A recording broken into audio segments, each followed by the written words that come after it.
Bismillahirrahmanirrahim. Assalamualaikum warahmatullahi wabarakatuh. Bismillah, alhamdulillah, wassalatu wassalamu ala habibillah Sayyidina Muhammad ibn Abdillah wa ala alihi wa sahbihi wa mawalah. Allahumma rabbi syrah lana sudurana wa yassir lana umurana wahlul uqdatan min alsinatina yafqahu aqwalana.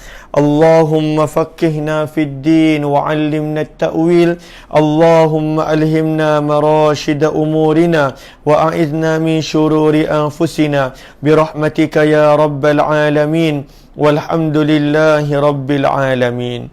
Sabahun Nur, Sabahul Khair. Selamat pagi sahabat-sahabat semua. Salam pertemuan dalam pertemuan khas sempena bulan kelahiran baginda Nabi sallallahu alaihi wasallam. Kita nak berkongsi berkenaan dengan hadis-hadis yang ada kaitan dengan syama'il baginda Nabi sallallahu alaihi wasallam.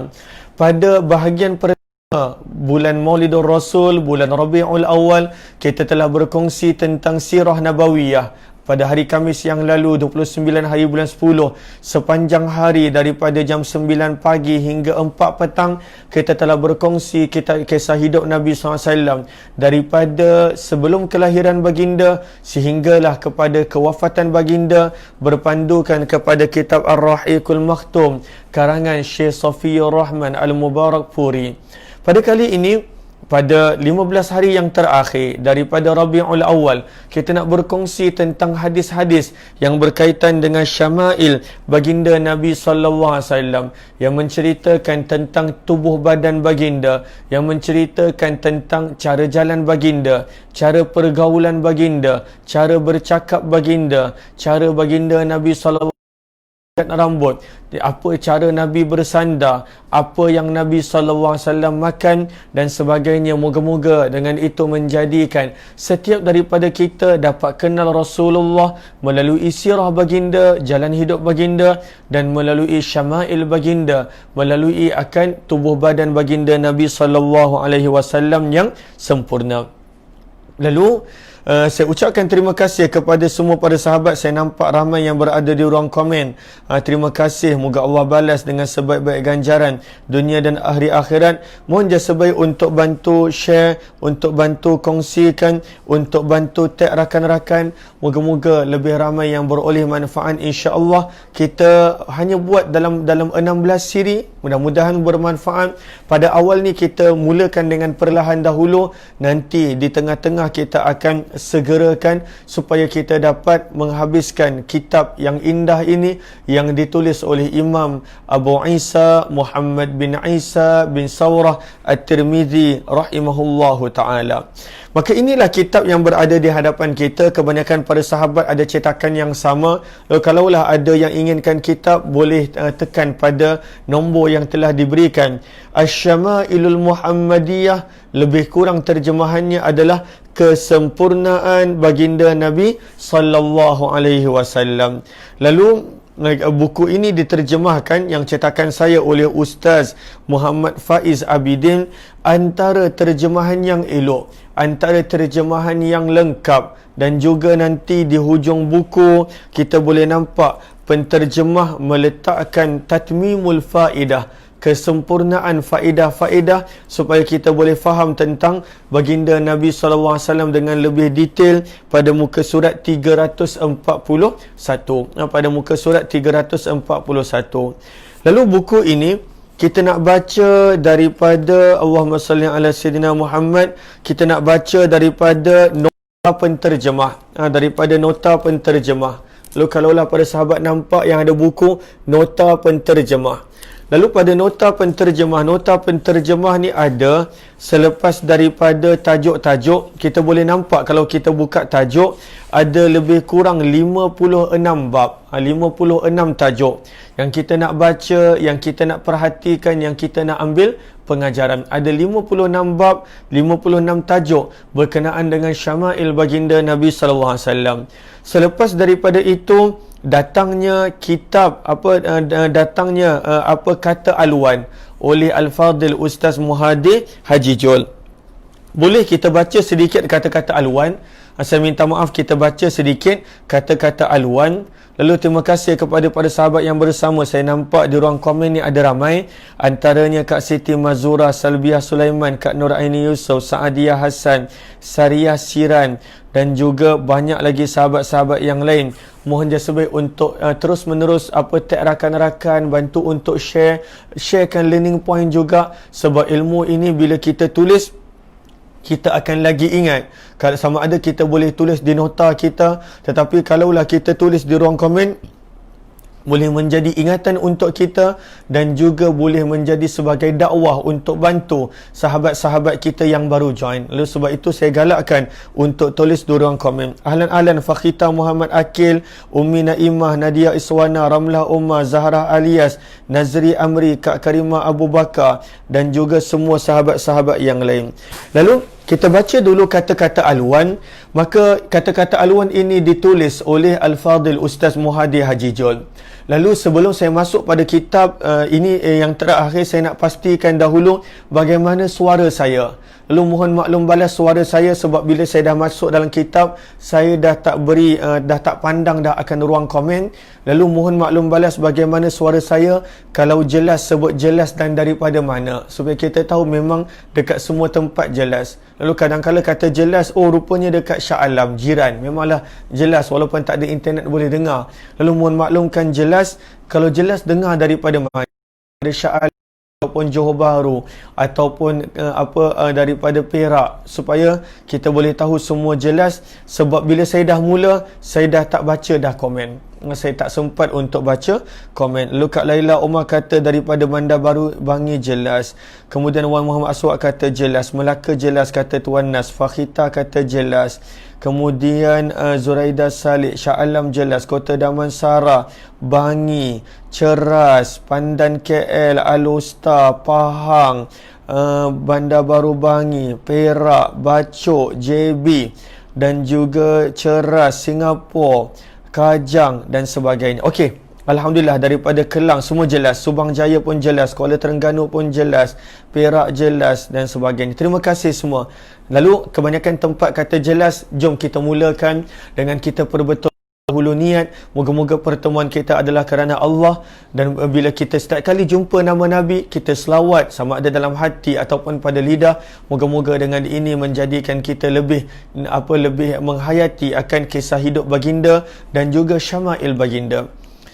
نويت التعلم والتعليم والتذكر والتذكير والنفع والانتفاع والإفادة والاستفادة والحث على التمسك بكتاب الله وسنة رسول الله صلى الله عليه وسلم والدعاء إلى الهدى والدلالة على الخير ابتغاء وجه الله ومرضاته وقربه وثوابه آمين آمين يا رب العالمين. Maka kita baca daripada kata-kata aluan oleh Al-Fadhil Ustaz Muhadi Haji Jol. Saya tak baca semua, saya nakkan sahabat-sahabat ambil poin-poin sahaja. Maka adakah semua dah jumpa kata-kata aluan yang ada buku? Kalau cetakan ini daripada Ustaz Muhadi Haji Jol, kata-kata aluannya, maka kata-kata aluannya berbunyi: Bismillahi khairil asma' walhamdulillahi mil'u kulli ardin wa sama' wassalatu wassalamu ala syamsil anbiya wa imamil atqiya habibina wa azimina wa qudwatina sayyidina wa maulana Muhammad ibni Abdillah Yasin Habibillah طه رسول الله الفاتح والخاتم والناصر والهادي إلى الصراط المستقيم وعلى آله وأصحابه حق قدره ومقداره العظيم. Itu adalah pujian-pujian yang dilontarkan, yang disebut oleh Al-Fadhil Ustaz Muhadi Haji Jol. Betul, pada muka surat I dengan X. Maka kata Al-Fadhil Ustaz Muhadi Haji Jol, seseorang akan jatuh cinta kepada seseorang yang lain. Sebenarnya ini adalah tulisan Hasan Imam Abul Hasan An-Nadwi. Imam Abul Hasan Ali An-Nadwi punya tulisan ketika mana beliau tulis sirah. Maka di situ beliau sebut sebenarnya manusia itu dia akan jatuh cinta kepada manusia yang lain disebabkan 3 perkara. Lalu itu yang dinukilkan sama oleh Al-Fadhil Ustaz Muhadi Haji Jol. InsyaAllah insya-Allah jika ada kesempatan kita akan baca juga sirah Nabi SAW daripada penulisan seorang ulama India lain yang terkenal. Syekh Safi Rahman pun berasal daripada India, yang penulis Ar-Rahiqul Maktum. Ini Abul Hasan Ali An-Nadwi, salah seorang ulama yang terkenal juga daripada India. Beliau banyak menulis kitab-kitab tentang para nabi dan juga tentang Nabi sallallahu alaihi wasallam. Lalu, apa kata Abul Hasan Ali An-Nadwi yang dinukilkan sama oleh Al-Fadhil Ustaz Muhadi Haji Jul? Seseorang itu akan jatuh cinta kepada seseorang yang lain kerana salah satu daripada 3 sebab. Yang pertama disebabkan jamal, kecantikan luaran. Yang kedua adalah disebabkan kamal, kesempurnaan peribadi yang ada padanya. Dan yang ketiga adalah nawal, daripada sudut keindahan, dalaman dan juga akhlak budi pekerti. Lalu kata penulis buku, yang ini kadangkala kita suka seseorang kerana rupa dia, bukan kerana akhlak dia. Ada seseorang suka kepada orang lain kerana akhlak dia, walaupun dia tak ada rupa. Jarang, bahkan mustahil untuk jumpa sebab kita mencintai seseorang itu kerana 3 perkara. Dan ini hanya khas pada Nabi SAW. Manusia itu dia sepatutnya mencintai Nabi SAW kerana Nabi SAW ada ketiga-tiga sebab cinta. Nabi itu sempurna daripada sudut jamal, indahan, keindahan yang paling sempurna. Sebab itu kata Hassan bin Thabit, salah seorang penyair, salah seorang sahabat, apa dia kata? Wa ahsanu min kalam tara qattu aini wa ajmalu min kalam talidin nisa'u khuliqta mubarra'an min kulli aibin ka'annaka qad khuliqta kama tasha'u wa ahsanu minka, lebih indah daripada engkau wahai Rasulullah, lam tara qattu aini, mataku tidak pernah lihat. Wa ajmalu minka, lebih cantik daripada engkau ya Rasulullah, lam talidin nisa, wanita tidak pernah melahirkan anak yang lebih cantik daripada dikau ya Rasulullah. Khuliqta mubarra'an min kulli aibin, seolah-olah engkau diciptakan sempurna daripada sebarang aib. Sebab itu kita akan belajar Nabi punya uban hanya beberapa belas. Kerana uban antara benda, bukanlah uban itu aib, tetapi uban itu adalah antara benda yang manusia dan sebagainya. Kejap lagi kita akan belajar tentang ketinggian Nabi, tentang warna kulit Nabi, tentang hidung Nabi, tentang mata Nabi. Lalu sebab itu kata Hassan bin Thabit, khuliqta mubarra'an min kulli aibin, seolah-olah engkau diciptakan kosong daripada sebarang keaiban. Ka'annaka qad khuliqta kama tasha'u, seolah-olah dikau diciptakan wahai Rasulullah seperti mana yang dikau kehendaki. Maka sebab itu kata Abul Hasan Ali An-Nadwi, bahkan kata Al-Fadhil Ustaz Muhadi Haji Jul, manusia itu sebab kita cinta seseorang manusia kerana 3 perkara. Kerana apa? Kerana kamal, kerana jamal dan kerana nawal. Dan Nabi SAW manusia itu cinta kerana 3 sebab ini, bukan salah satu daripada 3. Kata penulis buku, maka untuk mengetahui tentang jamal baginda, untuk kecantikan baginda, rupa paras baginda, maka rujuklah kitab-kitab yang berkenaan dengan syama'il. Dan apa syama'il yang paling terkenal adalah yang berada di hadapan kita, Asy-Syama'ilul Muhammadiyah karangan Imam Tirmizi rahimahullahu ta'ala. Kata penulis buku, kata Ustaz Muhadi, untuk mengetahui tentang kamal pula, kesempurnaan baginda, maka rujuklah kitab-kitab yang berkenaan dengan khasais, khasad alif kemudian hamzah dengan sad. Lalu kitab-kitab yang berkaitan dengan khasais dan khususiyat. Dan kitab khasais yang terkenal adalah Khasaisul Kubra yang telah dinukilkan oleh Imam Jalaluddin As-Suyuti. Mungkin insya-Allah kita akan baca kemudian. Kerana sekarang ni kita nak tumpukan kepada Sirah Nabawiyah dulu. Sirah Nabawiyah dahulu. Kemudian kata penulis buku, pada muka surat X, kata pengantar, Nurizan Muhammad, muka surat X. Kemudian kata Al-Fadhil Ustaz Muhadi Haji Jul, dan kalaulah kita nak tahu tentang nawal baginda, maka rujuklah kitab sirah dan antara kitab sirah yang paling terkenal adalah Sirah Ibnu Ishaq dan juga Sirah Ibnu Hisham, dan sekarang ini kita sedang membaca kitab Ar-Rahiqul Maktum. Lalu sebab itu ada tujuan kenapa kita belajar sirah, ada tujuan kenapa kita belajar syama'il, ada tujuan. Lalu sebab itu ini bukan sekadar nak mengisi masa lapang, tidak. Lalu sebab itu para sahabat jangan lepaskan peluang untuk masuk ke dalam pengajian sirah kita, dan jangan lepaskan peluang untuk masuk ke dalam perkongsian syama'il kita. Lalu jangan lepaskan peluang Al-Quran pun kita belajar tafsirannya tentang Nabi yang kita nak belajar lebih mendalam. Sebab itu sebelum kita membicara tentang hadis, kita nak kenal Nabi SAW dahulu. Kita dah belajar dah salah satu daripada kitab sirah Ar-Rahiqul Maktum, dan sekarang ni kita dah tiba pada peristiwa Khaybar. Lalu sebab itu lapangkan masa. Setiap hari kita buat pada jam 6 petang, setiap hari 2 muka semuka, walaupun nampak sedikit tetapi banyak pengajaran yang kita boleh dapat daripada sirah. Lalu sirah kita dah buat. Lalu jangan lepaskan peluang untuk yang kalaulah tak pernah tahu boleh join pada setiap hari jam 6 petang. Kalaulah saya lambat pun tunggu, insya-Allah saya akan berkongsi ilmu. Kadang-kala dalam kereta, kadang-kala kat rumah, kadang dalam kapal terbang je belum pernah share. Sebab saya tak pernah naik flight, saya jarang naik flight kebelakangan ni. Lalu tapi saya akan berkongsi insya-Allah tentang sirah baginda Nabi sallallahu alaihi wasallam. Lalu kita nampak sebenarnya ada 3 perbincangan. Adanya berkenaan dengan syama'il baginda, sebab itu kita baca syama'il Muhammadiyah. Adanya berkaitan dengan khasais baginda, dan adanya berkenaan dengan sirah kehidupan baginda, dan itu sirah yang kita baca dan sebagainya. Lalu sebab itu kata penulis buku, istimewanya orang akan jatuh cinta kepada Nabi SAW kerana baginda ada 3 sebab untuk cinta. Nabi ini adanya jamal, adanya kamal, dan juga adanya nawal. Sebab itu kata penulis buku pada perenggan, kata Ustaz Muhadir Haji Jol, kita asyama'il sangat perlu dimiliki untuk mengenal susuk tubuh Nabi. Macam mana sebenarnya Nabi SAW ini yang sangat sempurna, pakaian baginda, kelengkapan yang baginda miliki, apa yang Nabi makan, apa yang Nabi minum, yang Nabi suka. Nabi SAW suka labu dan sebagainya, dubak. Apakah sifat terpuji yang menambah seri baginda, menambah seri, di samping mengenal cara baginda beribadah, cara baginda bermuamalah, apa yang Nabi buat dengan teman, dengan ahli keluarga.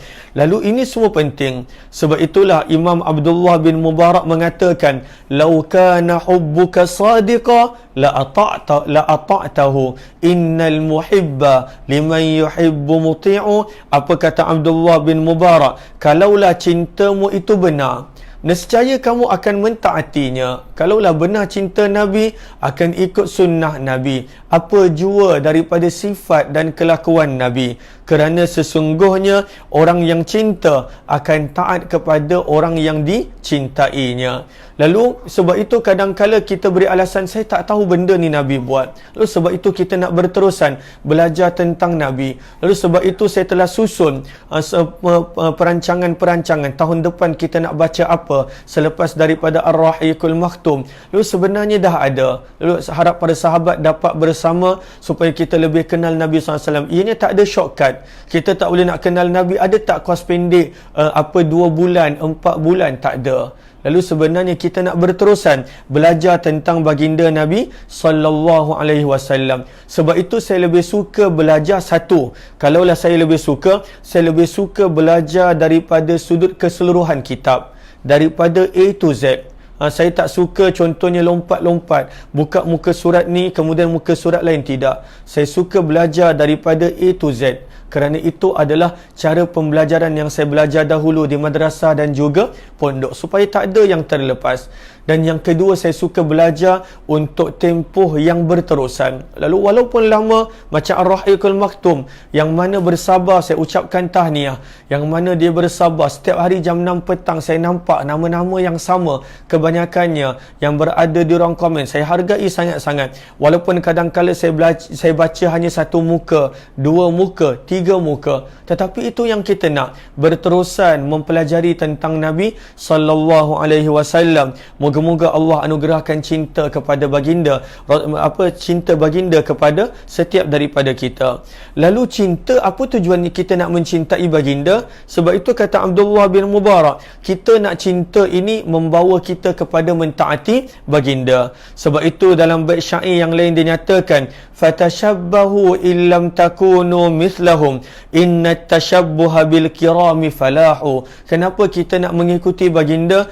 Kenapa kita nak meniru baginda? Kerana dalam syair yang lain menyebut, maka berusahalah untuk mengikut jejak langkah mereka. Siapa? Nabi SAW. Dan siapa yang kita nak ikut? Kenapa? Walaupun kamu tidak boleh menjadi seperti mereka, sesungguhnya mengikut jejak langkah orang yang mulia adalah suatu kemenangan. Usaha je nak jadi. Kita kejap lagi akan baca dalam Syama'il apa yang Nabi makan. Kita tak boleh ikut sepenuhnya, tapi sedikit. Kemudian apa yang Nabi buat. Dan kenapa? Mengikut orang yang mulia, mengikut orang yang berjaya, sebenarnya itu dah adalah kejayaan. Lalu sebenarnya manusia ini, dia banyak suka meniru orang lain, dan manusia yang patut kita tiru adalah baginda Nabi sallallahu alaihi wasallam.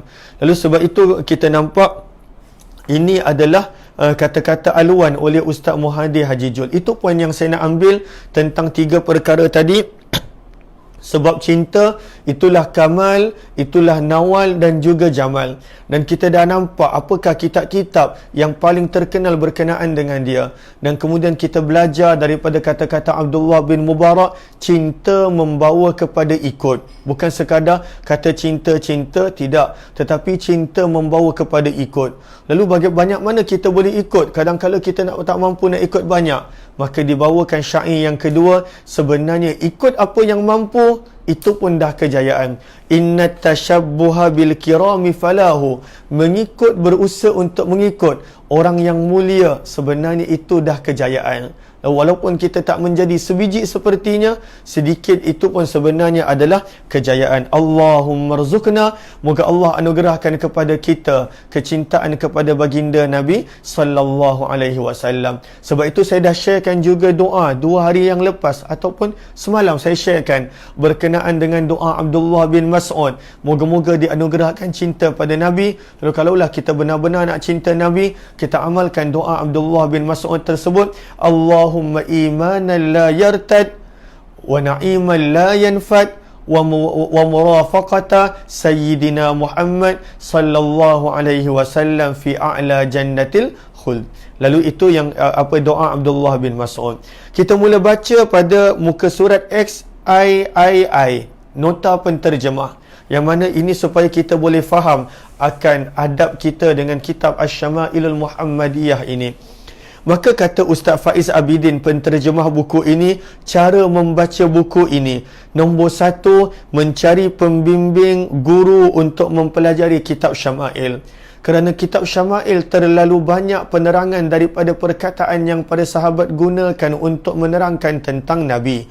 Lalu sebab itu, saya amat memilih tentang terjemahan yang saya ambil.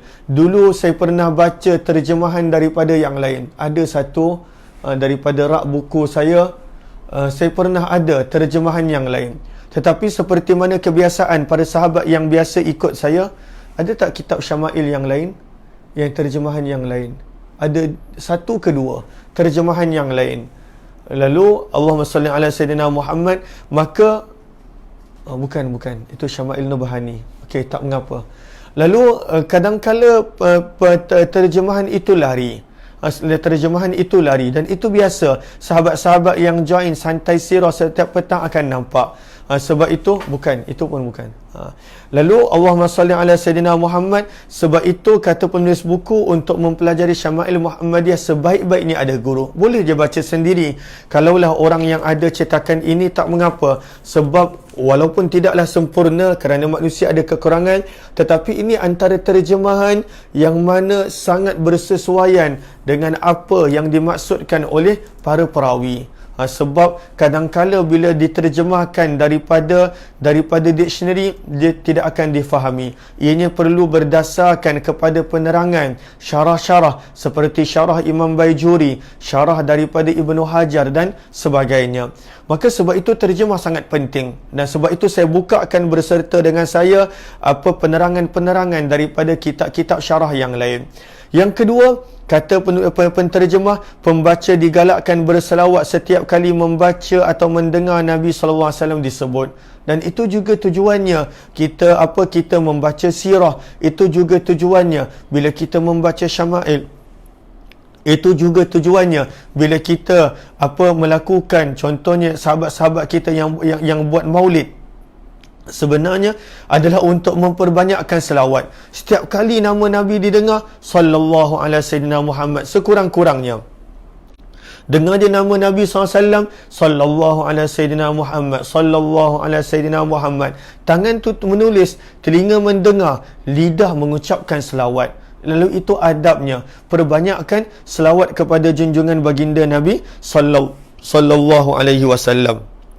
Yang ketiga, beradab dengan orang yang telah berkorban bersama dengan Nabi.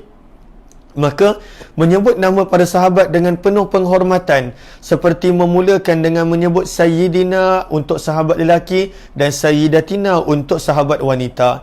Manakala di nombor 4, manakala di akhir nama para sahabat, ucapan radhiyallahu anhu untuk lelaki, radhiyallahu anha untuk radhiyallahu anhuma untuk kalaulah mereka itu berdua, sama ada anak dan ayah ataupun sahabat yang berdua, dan kemudian menyebut radhiyallahu anhum apabila ramainya para sahabat, dan radhiyallahu anha jika ianya adalah wanita, serta radhiyallahu anhum, radhiyallahu anhu wa karramallahu wajhah untuk Sayyidina Ali bin Abi Talib.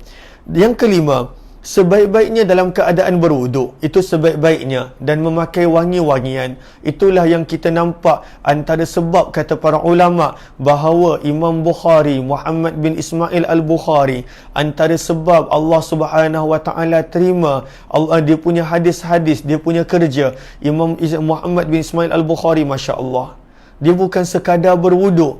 Imam Muhammad bin Ismail Al-Bukhari, setiap kali sebelum beliau menulis hadis dalam kitabnya Sahih Al-Bukhari, Al-Jami'us Sahih, beliau mandi dan solat 2 rakaat.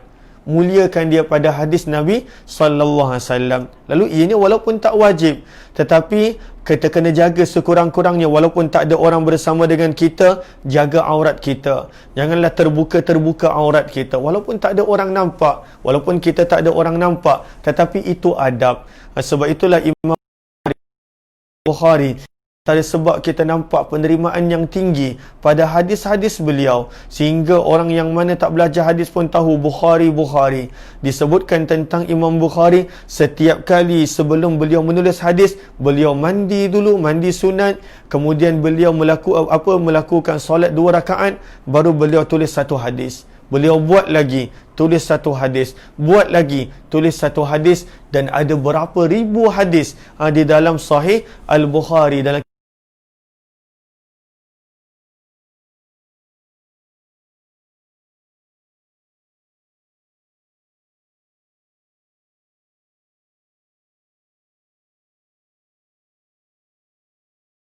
dengan Al-Quran, kerana ianya adalah kalamullah.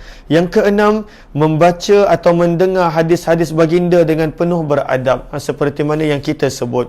Muka surat seterusnya, XIV. Maka kita akan nampak banyak istilah-istilah ini dalam hadis. Kata penterjemah nombor 1, bila kita dengar perkataan haddathana ataupun haddathani, yang mana terjemahannya kita boleh nampak. Bila kita dengar haddathana ataupun haddathani, apa maksud dia? Haddathana ataupun haddathani, maksudnya adalah bahawa guru membaca hadis dan murid dengar. Macam apa yang saya buat, saya tengah baca hadis dan kemudian sahabat-sahabat dengar, lalu sebelum terbukunya kitab, lalu sebelum adanya kita buku, sebelum teradanya buku, maka pada waktu itu bila seorang perawi nak meriwayatkan kepada orang lain, dia akan kata begitu, haddathana ataupun haddathani. Apakah maksud haddathana ataupun haddathani? Maksudnya adalah guru mendengar, guru membaca, pelajar mendengar. Di bahagian WhatsApp. Okey. Kemudian nombor 2, akhbarana dan akhbarani. Apakah maksud akhbarana dan akhbarani? Maksud akhbarana dan akhbarani adalah anak murid yang membaca, guru mendengar dan mengesahkan. Itu maksud. Bila seorang perawi itu mengatakan akhbarana ataupun akhbarani, lalu sebenarnya ada beza lagi lebih detail akhbarana dengan akhbarani. Kenapa ni? Itu perbincangan yang lebih detail bila kita belajar mustalah-mustalah hadis. Tetapi ringkasannya adalah akhbarana akhbarani untuk anak murid yang membaca, guru dengar. Haddathani, guru baca, anak murid dengar. Seperti mana yang sedang kita buat. Lalu sekarang ni kita dah tak perlu, sebab hadis tu dah dibukukan. Ini semua istilah-istilah yang mana dilakukan ketika mana hadis belum dibukukan. Imam Tirmizi sebut, diambil daripada siapa dan sebagainya. Nombor 3, kalaulah disebut Amba'ana ini maksudnya apa? Penyerahan hadis secara ijazah. Maksudnya guru tu kata, aku ijazahkan kepada engkau semua riwayat-riwayat aku. Walaupun dia tak baca daripada guru itu hadis, walaupun dia tak dengar hadis daripada gurunya, maka digunakan amba'ana kerana seorang guru tu dah percaya dengan kemampuan hadis yang dimiliki oleh seseorang muhaddis. Lalu dia kata aku berikan kepada kamu ajastuka, aku berikan kepada kamu periwayatan aku, maka orang yang terima ijazah itu dia akan riwayatkan secara amba'ana, sebab dia tak pernah dengar hadis itu daripada guru tersebut, dia tak pernah baca hadis tersebut daripada gurunya dan sebagainya. Ini adalah pandangan-pandangan untuk orang yang membezakan. Dalam kata Imam Baijuri, ada juga ulama yang tak membezakan. Mereka tak membezakan antara haddathana dengan akhbarana dengan amba'ana. Mereka tidak bezakan. Mereka kata semuanya adalah sama. Antara yang berpandangan begitu, kata Imam Baijuri, adalah Imam Bukhari rahimahullahu ta'ala. Kemudian bila disebut nahwahu dengan mithlahu, apakah maksud nahwahu dan mithlahu? Terjemahnya hampir sama, seumpama pada nombor 4. Nahwahu dan mithlahu adalah istilah lain yang digunakan oleh para ulama hadis. Nahwahu adalah hadis sebelum ini sama pada makna sahaja. Kalaulah contoh, ada dua sanad. Satu hadis yang sanad A dan kemudian dibawakan hadis sanad B dan kemudian disebut nahwahu. Dia tak sebut dah dia punya matan hadis tu, disebut nahwahu. Apa maksud nahwahu? Nahwahu nak menunjukkan hadis yang B ini adalah sama dengan hadis yang A daripada sudut makna. Lafaz dia mungkin ada perbezaan, tetapi tak dinukilkan untuk kali kedua. Dinukilkan kali kedua sekadar untuk sanad sahaja. Nak menunjukkan hadis ni ada banyak sanad. Kenapa nak dinukilkan banyak sanad? Sanad A, sanad B, sanad C. Untuk mutaba'ah, untuk menguatkan. Lalu bila sesuatu hadis itu ada banyak sanad dia, ada banyak jalur dia, ada banyak jalur riwayat dia, maka hadis itu akan menjadi kuat. Lalu dibawakan hadis-hadis yang sama dalam bentuk sanad yang berbeza untuk tujuan sama ada mutaba'ah ataupun musyahadah. Lalu matan dia tak bawa matan hadis. Lalu kadang-kadang para ulama hadis menyebut dengan nahwahu, yang mana sama pada makna, tidak sama pada lafaz. Lalu mislahu pula bagaimana? Ianya sama daripada sudut lafaz dan makna. Lafaz dia pun sama, makna dia sama. Lalu itu secara ringkas. Allahumma salli ala Sayyidina Muhammad. Lalu di sini ada disebutkan 3 lagi perkara. Nama-nama perawi yang digariskan pada teks Arab dan terjemahan adalah sebagai petunjuk kepada tahwil isnad, adanya peralihan sanad. Apa maksud tahwil isnad? Lalu kadangkala perawi itu dia bawakan beberapa sanad, tetapi sanad-sanad yang sebelumnya sama, lalu dia buatkan tahwil isnad. Nombor 2, adanya nota kaki, itu pun banyak membantu. Dan nombor 3, adanya gambar-gambar yang kita nampak di hujung kitab, yang itu diambil daripada buku The Sacred Trust terbitan Tughra Books, Istanbul, Turki. Lalu kita boleh nampak tentang rambut Nabi, kita boleh nampak tentang cincin Nabi, tentang khuf Nabi, tentang sandal Nabi, tentang pedang Nabi, tentang tentang dab, tentang mangkuk yang pernah disentuh oleh bibir baginda dan sebagainya pada hujung kitab. Lalu itu kita dah baca tentang nota penulis buku. Lalu jom kita baca secara laju tentang biodata ringkas Imam At-Tirmizi. Lalu Tirmizi ini boleh dibaca dengan 3 baris, boleh dibaca Tarmizi ta berbaris atas, boleh dibaca Tirmizi ta berbaris bawah, dan boleh juga dibaca Turmuzi ta dan mim berbaris depan. Lalu ketiga-tiganya boleh. Lalu kata kita nampak di sini, kita nak kenal dulu Imam Tirmizi. Amat tak patut kita ambil dan kita belajar daripada hasil usaha yang telah dikumpulkan oleh Imam Tirmizi, namun kita tidak kenal beliau. Lalu siapakah orang yang berjasa mengumpulkan hadis-hadis dalam kitab Asy-Syama'ilul Muhammadiyah ini? Maka kita nampak di sini para sahabat kebanyakannya ada buku. Kepada yang nak kitab boleh tekan pada link yang ada di komen yang telah dipinkan. Maka berkatalah Syekh Al-Hafiz Abu Isa. Abu Isa gelaran dia. Abu Isa gelaran dia, Muhammad namanya, Isa ayahnya, Saurah atuknya. Berkatalah Syekh Al-Hafiz Abu Isa, Muhammad bin Isa bin Saurah bin Musa bin Dhaha As-Sulami Al-Bughi Ad-Darir At-Tirmizi. Lalu Ad-Darir, kenapa dipanggil Ad-Darir? Kerana Imam Tirmizi memang ada masalah penglihatan, seperti mana yang kita baca. Lalu Darir, Dad, Ra, Ya, Ra, maksudnya orang yang ada masalah penglihatan. Sama macam Imam Bukhari. Imam Bukhari waktu dia lahir-lahir tak boleh melihat. Mak dia berdoa siang malam, maka pada waktu itu Allah pulihkan penglihatan dia. Lalu ini dia orang-orang yang hebat, walaupun penglihatan matanya ada gangguan, tidak menjadi penghalang untuk menjadi orang yang hebat dalam bidang hafalan. Lalu kita nampak di sini siapakah dia, nama dia Ad-Darir maksudnya apa, dan juga Al-Hafiz. Al-Hafiz itu ada maksud dia. Apakah maksud Al-Hafiz? Al-Hafiz maksudnya adalah orang yang mana menghafal 100,000 hadis. Masya Allah. Sekarang ni Al-Hafiz orang panggil untuk hafal Al-Quran. Kadang-kadang orang pun panggil saya Al-Hafiz hanya kerana saya hafal Al-Quran. Langsung tidak layak. Sebenarnya Al-Hafiz digunakan untuk orang yang hafal 100,000 hadis. Lalu dinukilkan di sini sebentar, saya sertakan rujukan tentang ini. Maka disebutkan di sini bahawa dalam ilmu hadis ada 5 tingkatan gelaran. Yang pertama adalah At-Talib. At-Talib ni macam saya, orang yang hafal kurang daripada 100,000 hadis dipanggil orang yang hafal hadis tak banyak dipanggil At-Talib, pelajar. Kemudian dipanggil Al-Muhaddis. Al-Muhaddis maksudnya dia hafal hadis tetapi tidaklah sampai 100,000. Dan 100,000 bila kita kata pun hafal hadis ni mesti hafal dengan sanad. Bukan hafal matan sahaja. Kena ingat perawi itu siapa, perawi itu siapa, perawi itu siapa. Kena hafal dengan sanad. Sanad dan juga matan. Itu yang kedua, gelaran muhaddis. Gelaran yang ketiga, Masya Allah, adalah gelaran Al-Hafiz. Apakah gelaran Al-Hafiz? Man hafizah, orang yang menghafal mi'ata alfi hadis, 100,000 hadis, matanan, daripada sudut matan dan juga sanad. Itu adalah hafiz, gelaran yang paling layak.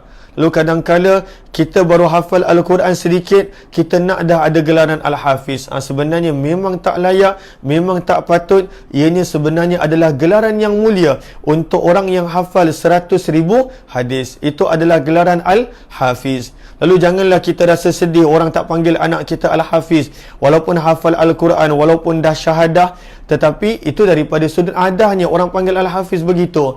Tetapi bila kita baca daripada sudut hadis-hadis, sebenarnya Al-Hafiz adalah orang yang hafal 100,000 hadis matan dengan sanad. matan tu kadang-kala ada juga orang yang hafal banyak matan, tetapi nak hafal sanad bukan perkara yang mudah. Kemudian tingkatan yang keempat digelar sebagai hujjah.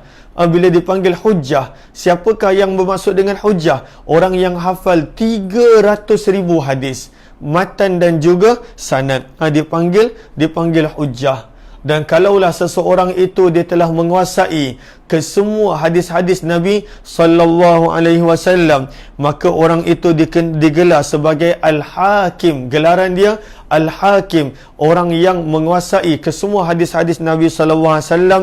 Maka ini dinukilkan oleh Al-Mutarrazi yang dalam kitabnya Zakarahul Mutarrazi. Maka ini 5 tingkatan hadis. Kita kat mana? Kita adalah at-talib, tingkatan yang pertama, pelajar. Maka kata penulis buku, beliau lebih dikenali dengan nama Imam At-Tirmizi, atau gelarannya ialah Abu Isa. Kalimah As-Sulami yang kita nampak dinisbahkan kepada Bani Sulaim ketika beliau masih kecil. Siapakah Bani Sulaim? Iaitu nama suatu kabilah daripada Qais Ailan. Ailan. Ain ya lam alif nun. Manakala Al-Bughi pula dinisbahkan kepada perkampungan Bugh kerana ia merupakan tempat beliau meninggal dunia. Dalam nama tadi kita nampak adanya perkataan Ad-Darir. Kalimah Ad-Darir pula kerana di penghujung usia beliau menjadi buta selepas pengembaraan dan penulisan kitab-kitab ilmu. Masya Allah, ini dia. Di hujung usianya beliau menjadi buta. Selepas menulis kitab dan sebagainya. Manakala At-Tirmizi pula dinisbahkan kepada Bandar Tirmiz. Kat manakah Bandar Tirmiz? Iaitulah tempat beliau dilahirkan. Ia terletak di selatan Sungai Jaihun, berhampiran selatan Iran. Lalu zaman kita ianya berada di Iran. Lalu inilah Imam Tirmizi rahimahullahu ta'ala. Para sejarawan tidak menyebut tahun kelahiran beliau secara tepat. Akan tetapi ada yang mengatakan beliau lahir pada kurun yang ketiga. Imam Az-Zahabi menekankan bahawa beliau lahir sekitar tahun 210 Hijrah. Dan memang ada perbezaan pendapat. Ada yang mengatakan pada tahun 200, ada yang mengatakan pada lain-lain pendapat. Kembara ilmu beliau dalam mempelajari hadis-hadis baginda Nabi SAW. Beliau belajar sampai ke Khurasan, sampai ke Iraq, sampai ke Mekah, sampai ke Madinah. Namun beliau tidak sempat mengembara ke Mesir dan Syam. Daripada pengembaraan itu, beliau dapat berguru dengan ramai ulama hadis, antaranya Qutaibah bin Sa'id. Lalu Qutaibah bin Sa'id, kalau kita baca sanad, banyak kali kita dengar nama beliau. Salah seorang guru beliau, ulama hadis yang terkenal, Qutaibah bin Sa'id. Kemudian yang lain, Ishaq bin Rahuway, Muhammad bin Amr As-Sawwa, Mahmud bin Ghailan, Ismail bin Musa Al-Fazari, Ahmad bin Mani', Abu Mus'ab Az-Zahiri, Ali bin Hujar, Suwaid bin Nasr Al-Marawazi, dan Al-Bukhari, Muhammad bin Ismail, dan lain-lain. Manakala murid beliau pun banyak. Lalu kita pergi kepada perenggan seterusnya. Beliau telah mengarang beberapa kitab, antaranya kitab Al-Jami' atau dikenali sebagai Sunan At-Tirmizi, kitab hadis. Saya pun ada di hadapan ni, kitab Imam Tirmizi rahimahullahu ta'ala. Saya baru berkesempatan ajar kitab Tirmizi baru sekali. Saya sangat envy sangat ni dengan orang yang boleh mengajarnya berkali-kali. Guru saya mengajar kitab hadis dah berbelas tahun, beberapa belas kali khatam, ada yang berpuluh kali khatam. Saya hanya sempat ajar sekali sahaja pada tahun lepas, 2019. Tapi taklah secara Facebook, kerana kita tak sempat dah nak terjemah dan sebagainya. Kita hanya baca, kita rujuk kepada penerangan-penerangan, dan dah tak ada dah terjemah dan sebagainya. Lalu waktu tu ajar secara tertutup, ambil masa lebih kurang 6 bulan juga untuk khatamkan Sunan At-Tirmizi. Lalu itu antara kitab lain Imam Tirmizi, sangat-sangat tebal. Kemudian kita nampak juga adanya kitab Al-Mufrad, adanya kitab Asy-Syama'il yang berada di hadapan kita, Tasmiyah Ashabi Rasulillah, At-Tarikh, Az-Zuhud, dan beberapa kitab Imam Tirmizi yang lain. Kata penterjemah, kegigihan beliau dalam dunia ilmu mendapat pujian dan pengiktirafan para ulama hadis yang lain. Sebagai contoh, kita nampak Imam Bukhari pernah berkata, padahal kita tahu Imam Bukhari ni siapa. Beliau adalah ketua para muhadis, Imam Bukhari. Imam Bukhari yang namanya Muhammad Ismail pernah berkata kepada Imam Tirmizi, apa yang dapat aku ambil manfaat daripadamu wahai Tirmizi, lebih banyak daripada apa yang engkau dapat ambil manfaat daripadaku. Bahkan cukuplah menjadi kebanggaan Imam Tirmizi, walaupun dia dengan Imam Bukhari usia dia sama, tetapi Imam Bukhari ambil satu hadis daripada Imam Bukhari dan riwayatkan dalam kitab dia. Bukan kitab Sahih Bukhari, dalam kitab yang lain ada riwayat daripada Imam Tirmizi yang Imam Bukhari ambil. Sebab itu Imam Bukhari puji Imam Tirmizi.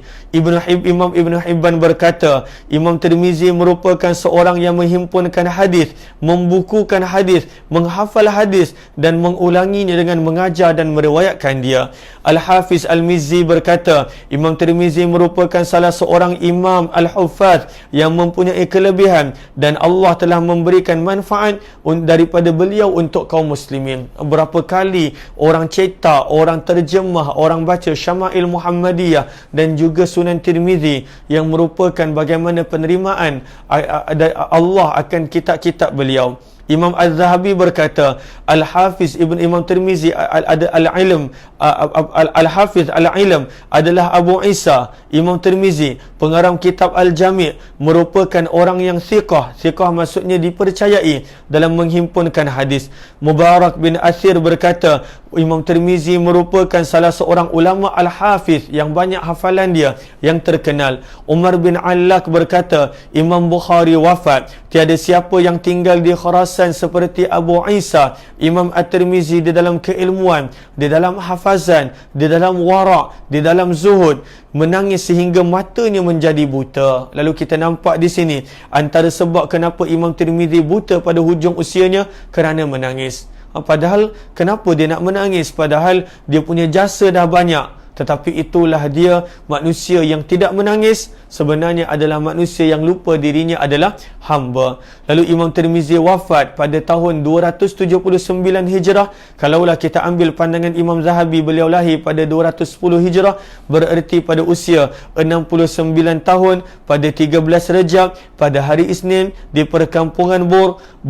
Manakala sebahagian sejarawan mengatakan bahawa beliau wafat di Tirmiz, kedua-dua tempat ini tidak menafikan antara satu sama lain, kerana perkampungan Bur itu berada di kawasan bandar Tirmiz, berada di kawasan Tirmiz.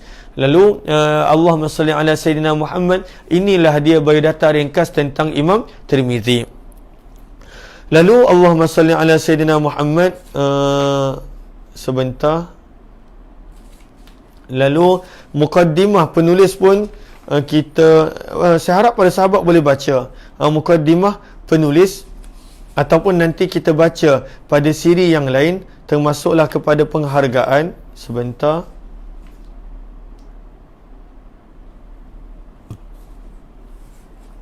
Sebelum kita masuk pada hadis, sebenarnya saya suka baca mukaddimah supaya kita boleh nampak jelas tentang kenapa penulis buku menulis buku dan sebagainya. Lalu saya baca dengan segera. Kita pun ada 16 sesi dan sebagainya. Lalu kita pun tak terkejar-kejar. Kita nak ambil manfaat daripada setiap baris, setiap apa yang ada berkaitan dengan baginda Nabi sallallahu alaihi wasallam. Maka kita baca mukaddimah. Sebab kalaulah kita tak baca sekarang, kita tak tahu bila kita akan ada kesempatan untuk baca. Lalu harap para sahabat bantu share, bantu untuk kongsikan, tag orang-orang yang kita sayangi dan cintai supaya boleh mengenali baginda Nabi sallallahu alaihi wasallam.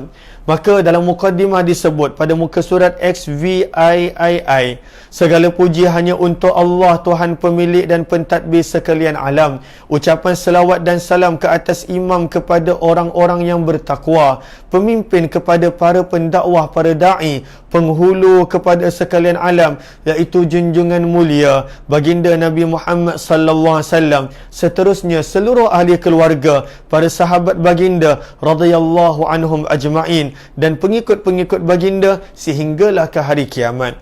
Allah telah mengutuskan Nabi sebagai uswah hasanah. Itulah tujuan Nabi dihantar, untuk kita ikut baginda, untuk kita jadikan baginda sebagai contoh teladan buat kita. Apakah maksud uswah hasanah? Contoh tauladan yang baik kepada seluruh bangsa, setiap zaman dan tempat. Nabi tidak pernah lapuk, tidak sunnah, tidak akhlak, tidak syama'il, tidak ada apa-apa daripada tentang Rasulullah yang lapuk. Walaupun maju, canggih teknologi yang ada sebagainya, Rasulullah tetap adalah uswah hasanah. Patut kita kaji, kita fahami keseluruhan tentang baginda Nabi sallallahu alaihi wasallam. Firman Allah Subhanahu wa taala dalam surah Al-Ahzab, "Laqad kana lakum fi Rasulillahi uswatun hasanah." Sesungguhnya baginda Rasulullah itu adalah contoh tauladan yang baik untuk kamu. Surah Al-Ahzab pada ayat yang ke-21.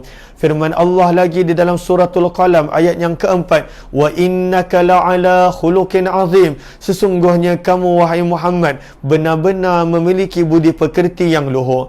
Menjadi seorang idola agung merupakan suatu tugas besar yang dipikul oleh baginda. Bukan senang. Kita nampak berapa banyak orang-orang zaman kita yang dijadikan idola, bagaimana dia tidak boleh bertahan dengan tekanan, dengan permintaan, dengan expectation daripada orang lain, sampai ada yang bunuh diri. Kita nampak orang-orang yang dianggap idola daripada artis, daripada bintang-bintang dan sebagainya. Kerana ia bukan sesuatu benda yang senang. Ia ini adalah benda yang berat. Tapi semua itu adalah idola yang tidak benar.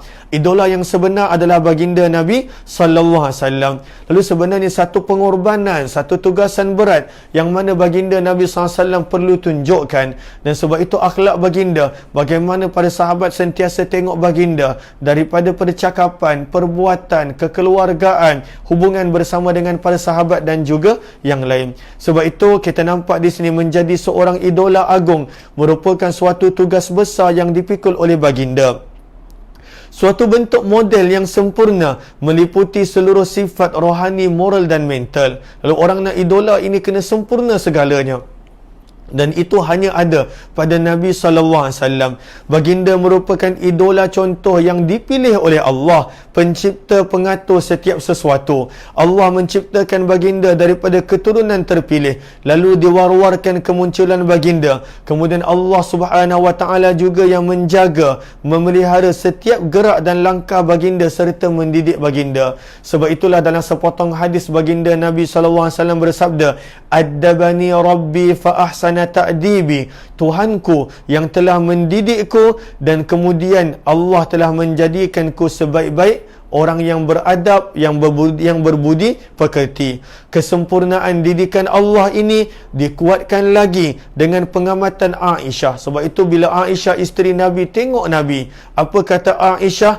"Kana khuluquhul Quran." Akhlak Nabi itulah Quran. Quran itulah akhlak Nabi. Akhlak baginda Nabi adalah Al-Quran. Kenapa? Kenapa akhlak Nabi adalah Al-Quran? Sebab Nabi dibimbing oleh Allah, Nabi dididik oleh Allah. Alhamdulillah, syukur kehadrat Allah dengan rahmatnya yang melimpah ruah telah menjadikan kita salah seorang daripada umat baginda Nabi sallallahu alaihi wasallam, utusan terakhir, ikutan ummah, pembawa rahmat. Lalu satu nikmat yang besar, Allah lahirkan kita walaupun kita tidak berkesempatan lahir pada zaman baginda, tetapi kita adalah umat baginda. Seterusnya pada muka surat XX, menjadi umat akhir zaman merupakan kemuncak daripada peradaban dan ketamadunan dunia.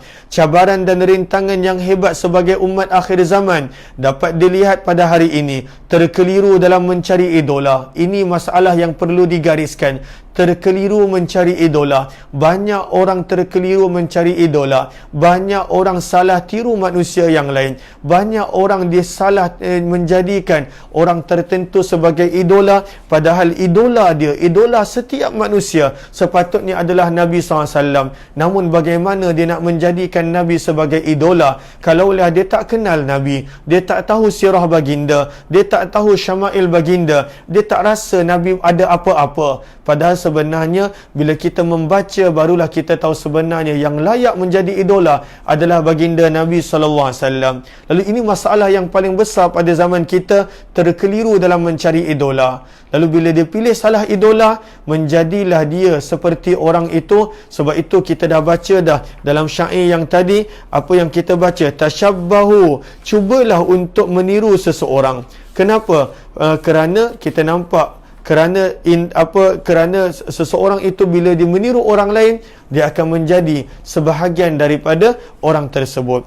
Sebab itulah kita nampak hari ini terkeliru dalam mencari idola dan ikon sebagai keikutan, menjerumuskan umat akhir zaman ini hanyut dan hancur dalam kemusnahan runtuhan moral sehingga hilang pedoman dalam meniti saki-baki umur dunia. Kita nampak kadang-kala seseorang itu yang terkeliru, walaupun dia ada basic agama yang kuat, tetapi kadang-kala bila dia terkeliru mencari idola, maka kerana dia ikut pada guru yang tidak tepat membimbing, maka dia menjadi seorang yang fahish, seorang yang suka mencarut, seorang yang berkata kasar dan sebagainya. Padahal sebenarnya itu bukan akhlak Nabi SAW. Kekeliruan ini perlulah dibendung seusia kecil lagi, sebagaimana yang dilakukan oleh para salafus salih yang terdahulu. Mereka telah mendidik dan mengajarkan anak-anak mereka tentang sirah Rasulullah. Sebab itu sangat penting bahawa kita perdengarkan sirah kepada keluarga kita. Ajak keluarga kita untuk dengar sirah setiap petang. Walaupun dia faham tak faham, tetapi sebenarnya faham. Faham tak faham, sebenarnya kadang-kala kita selalu cakap, anak ni kecil lagi tak faham, budak ni kecil lagi tak faham. Lalu sebenarnya dia sangat-sangat faham. Anak-anak saya, walaupun dia tak belajar secara formal sirah, tapi macam contoh sekarang ni, mereka ada di depan ni, mereka dengar, mereka duduk dekat ruang depan ni dengar macam tu sahaja apa yang saya kongsikan. Maka kemudian hari dia tanya, hari tu pernah cakap macam ni, adakah betul macam ni? Sebenarnya mereka dengar. Mereka berada pada keadaan yang sangat bersih hati dan pemikiran, mudah untuk mereka tangkap. Lalu sebab itu waktu yang paling kecil adalah memperdengarkan sirah kepada mereka. Sebagaimana kita ajar anak kita Al-Quran, jika Al-Quran mereka ajarkan tajwid, waqaf, ibtidak, sebutan makhraj dan sebagainya, maka begitulah cara para sahabat mengajarkan sirah baginda, adab baginda, akhlak baginda, zikir dan amalan baginda untuk dipraktikkan dalam kehidupan seharian. Ini pun nanti perancangan kita nak belajar doa-doa baginda supaya kita boleh amalkan doa dalam kehidupan kita. Lalu sebab itu kadang-kala pada waktu 6 petang, kalaulah anak-anak tak sekolah, macam sekarang ni yang berada di Selangor KL, anak-anak berada di rumah, ajak anak tu dengar sirah sekali, cucu tu dengar sirah sekali. Dia faham tak faham perkara yang lain, tetapi ajak supaya sebenarnya anak-anak itu faham. Anak-anak itu faham. Anak saya yang kecil, yang Aisyah tu pun, dia setengah hafal. Dia tengah hafal anak isteri-isteri Nabi SAW. Padahal tak formal pun, sekadar dia dengar isteri Nabi dia hafal. Sebab itu ditegaskan sebenarnya sangat penting. Mana Aisyah Fi? Lalu kita dengar dia hafal, tapi kadang-kala dia malu bila depan kamera. Lalu sebenarnya dia hafal lebih kurang 5 nama. Dia dengar, tetapi dia dah mula hafal. Lalu bukanlah contohnya ambil rotan, tidak. Sebab anak tu hati dia bersih. Lalu kat mana kita nak isikan hati dia supaya diidolakan orang ni? Para isteri Nabi, baginda Nabi, para sahabat Nabi sallallahu alaihi wasallam. Sebab itu ini sangat penting poin ini. Banyak orang terkeliru mencari idola. Dia sangat-sangat terkeliru dalam mencari idola, lalu ilmunya pada waktu itu tidak memberi manfaat padanya kerana sebenarnya. Lalu sini Aisyah, nak tengok pasal buku Abi ni. Pasal buku, tak ada apa. Okey. Kejap. Dengar siapa nama Nabi sebut? Nabi. Lagi? Nabi Muhammad. Nabi Muhammad tu Aisyah kenal. Okey. Siapa nama isteri-isteri Nabi? Khadijah. Lagi?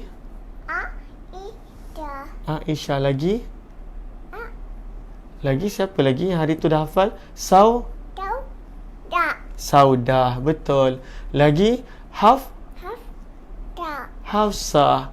Lagi Zainab. Masya Allah. Itu siapa? Isteri Nabi. Betul kan? Aisyah dah hafal 5 kan? Nanti kena hafal yang baki Okey, boleh makan coklat. Okey. Lalu itu dia, Masya Allah, hafal. Anak kakak-kakak dia yang lain pun sama. Dia duduk je kat ruang tamu. Kita kongsi ilmu sirah pada 6 petang. Kita kongsi sekarang ni Syama'il. Mereka dengar. Walaupun tak ada formal, dia tak buka kitab, dia tak apa-apa. Tetapi sebenarnya sebab itu pentingnya kita terangkan tentang Nabi SAW. Sebab itu kenapa walaupun saya dah buat hayati Quran, sebenarnya preparation yang banyak untuk hayati Quran, perlu buka beberapa tafsir sebagai persediaan. Tetapi walaupun Al-Quran itu adalah kalamullah, sangat penting, tetapi manusia itu perlukan idola. Dia perlukan seseorang untuk diikut, dan itu adalah Nabi SAW. Sebab itu saya kata dengan diri saya, tidak saya mesti kongsikan tentang sirah. Dan alhamdulillah sirah kita dah belajar banyak sampai Khaybar, sampai muka surat 500 lebih. Dan sekarang ini dalam tempoh sakibaki dalam bulan Rabiul Awal, kita nak baca tentang Syama'il. Sebab itu kata dalam mukadimah disebut, bagaimana seseorang itu boleh menyintai seseorang yang lain jika tidak mengenal siapa yang dicintai? Mustahil. Cinta tentang seseorang ni, siapa perempuan ni tak tahu, rupa dia, kehidupan dia, akhlak dia, itu mustahil. Dengan bercinta, seseorang sanggup melakukan apa sahaja. Dengan bercinta, seseorang akan mengikuti apa yang disukai dan membenci apa yang dibenci. Tetapi permulaan kepada cinta adalah kenal, adalah tahu, dan itulah pentingnya sirah dan syama'il. Menyintai seseorang boleh terbawa-bawa di dalam mimpi. Cinta yang benar tulus menjadikan seseorang berasa rindu untuk bertemu, sama ada secara tidur ataupun jaga. Perasaan cemburu pasti timbul apabila orang lain mampu menatap dan bermimpi bertemu Rasulullah sallallahu alaihi wasallam. Perasaan itu akan terus bergelora selagi impian belum terlaksana. Orang yang benar-benar cinta, bila dia dengar, ya Allah, orang ni dapat jumpa Nabi dalam mimpi, orang ni dapat jumpa Nabi, orang ni dapat jumpa Nabi, padahal dia pun cinta Nabi, tetapi masih lagi belum dianugerahkan mimpi Nabi, maka dia akan berasa cemburu. Dia akan nakkan sangat-sangat. Dia akan tambah baik amalan dia, selawat dia, sunnah baginda, sehinggalah dia dipertemukan dengan baginda. Walaupun itu bukanlah ghayah dia, bukanlah kemuncak dia kita nak beramal kerana nak melihat Nabi, tetapi harapan kita itu adalah hadiah agar kita dapat melihat baginda Nabi sallallahu alaihi wasallam. Maka kata penulis buku, bertemu atau mimpi bertemu dengan baginda di dunia adalah sesuatu yang indah, apatah lagi di hari akhirat nanti, sangat bererti daripada segala-galanya. Sebab itu Abdullah bin Mas'ud walaupun dah bertemu dengan Nabi kat dunia, apa dia doa? Wa murafaqata sayyidina Muhammad, ya Allah, jadikanlah aku ini murafiq, orang yang bersama dengan Nabi di dalam syurga kelak. Baginda Nabi SAW bersabda pada muka surat XXI, baginda Nabi SAW bersabda, man ra'ani fil manam faqad ra'ani fa inna syaitana la yatamathalu bi, sesiapa yang melihatku di dalam mimpi, maka dia benar-benar telah melihatku, sesungguhnya syaitan tidak boleh menyerupaiku. Allahumma rzuqna, ya Allah, anugerahkanlah kepada kita, setiap daripada kita, keluarga kita, dapat melihat baginda Nabi SAW di dunia dan di hari akhirat. Amin ya rabbal alamin. Sebab kita, penulis buku ajar kita doa, sama-samalah kita berdoa, Rabbana, saya tukarkan kepada kami, Rabbana syarrifna bi ru'yati sayyidina Muhammad sallallahu alaihi wa alihi wasallam, Allahumma arina wajah nabiyyik sallallahu alaihi wa alihi wasallam. Ya Allah, Tuhan kami, berikanlah peluang untuk kami untuk bermimpi bertemu baginda Sayyidina Nabi Muhammad sallallahu alaihi wasallam. Ya Allah, ya Tuhan kami, perlihatkanlah kepada kami wajah Nabi-Mu sallallahu alaihi wasallam. Amin ya rabbal alamin. Lalu moga doa ini kembali kepada saya dan setiap daripada kita. Moga-moga kita dapat bertemu dengan baginda. Kadangkala mata saya banyak melihat maksiat dan dosa, sebab itu belum lagi tiba waktunya. Moga Allah ampunkan dosa-dosa saya, dosa-dosa disebabkan mata, dosa-dosa disebabkan tangan, dosa-dosa disebabkan ketika mana bersendirian. Dengan itu moga-moga Allah Subhanahu wa taala memperlihatkan baginda kepada setiap daripada kita. Kata penulis buku, kalaulah di dunia ini kita dalam mukadimah, kalaulah di dunia ini kita terlepas daripada melihat baginda Nabi SAW, janganlah pula kita terlepas daripada mendengar, menikmati keindahan khabar yang dirakamkan oleh para sahabat baginda dan mereka-mereka yang meriwayatkan hadis dari baginda Nabi SAW sehingga ke hari ini. Kalaulah kita tak dapat nak melihat wajah Nabi, paling kurang hadis syama'il ni jangan kita lepaskan. Kita dengar bagaimana para sahabat menceritakan tentang baginda Nabi sallallahu alaihi wasallam. Umat ini sangat bertuah kerana kita dapat mengenal dengan terperinci perihal sifat-sifat kesempurnaan ciptaan jasad dan akhlak mulia baginda Nabi sallallahu alaihi wasallam.